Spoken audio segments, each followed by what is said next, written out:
বলতেছিলাম যে ইসবা নামের একটা মেয়ে, সে খুব ছোটবেলায় ইংল্যান্ডে চলে গেছে এবং সে অনেক বড়, তোমাদের মতো বড় হয়ে যখন বাংলাদেশে ফিরে আসলো, বাংলাদেশের প্রাকৃতিক সৌন্দর্য, বাংলাদেশের ভাষা, মানুষের সাথে পরিচয় হয়ে সে উচ্চারণ করতে বাধ্য হলো। সে কিন্তু এর আগে কি বলতো? বলতো ইংল্যান্ড অনেক ভালো, ইংল্যান্ড অনেক ভালো, বাংলাদেশে কেন যাবো, মা বাবাকে বলতো। কিন্তু বাংলাদেশে যখন আসলো তখন সে বাংলাদেশের প্রাকৃতিক সৌন্দর্যে মুগ্ধ হয়ে বলল, না, ইসবা কি বলছে? প্রকৃত মাগো বঙ্গ বাংলা, প্রকৃত মাগো বঙ্গ বাংলা। কথা ক্লিয়ার? কে বলেছে কথাটা? ইসবা। আচ্ছা, ইসবার প্রথমে কি আছে? রস্বই। রস্বই মানে কি?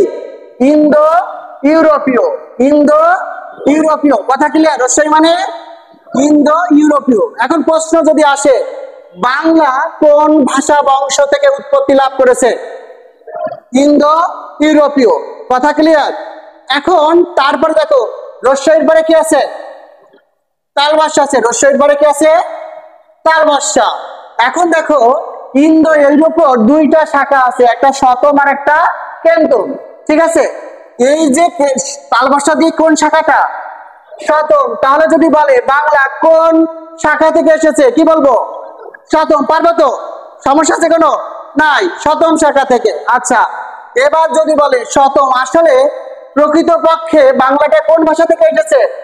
ভারতীয় থেকে। তাহলে আমরা ভাতে কি ভারত। আচ্ছা, এই ভারতীয় ভাষায় যখন আমাদের আর্যরা যখন আমাদেরকে শাসন করলো, তাদের ভাষাটা মিক্স হয়ে গেল কি ভারতীয় আর্য, এবং এরা এসে দুইটা কথা প্রচলন করলো, বললো যে না, লেখার ভাষা আর কথার ভাষা এক হতে পারে না। তাহলে একটাকে বললো প্রাকৃত আর একটাকে কি বললো? সংস্কৃত। দেখো, তাহলে ভারতীয় বললো কি? প্রকৃত। কি বললো? প্রকৃত। প্রকৃত মানে কি? প্রাকৃত। প্রকৃত মানে প্রাকৃত। আমরা মিলানোর স্বার্থে ওখানে প্রকৃত লিখেছি। ঠিক আছে? প্রাকৃত। আচ্ছা, গেল আমাদের প্রাকৃত। এখন দেখো, এই প্রাকৃত ভাষা থেকে আমাদের দুইটা ভাষা, দুইটা অঞ্চলের দুইটা ভাষা দুই রকম হয়ে গেল। একটা কোন অঞ্চল? মগ। আর একটা কোন অঞ্চল?